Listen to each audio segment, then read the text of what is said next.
Hello everyone. Is your Android phone showing a low signal? Don't worry. Here are some easy fixes you can try. Step 1. Refresh the network. Turn airplane mode on. Wait a few seconds then turn it off. Step 2. Restart your phone.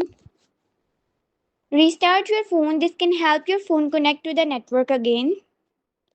Step 3. Check your SIM card. Make sure your SIM card is inserted properly. Remove it and put it back in if needed. Step 4.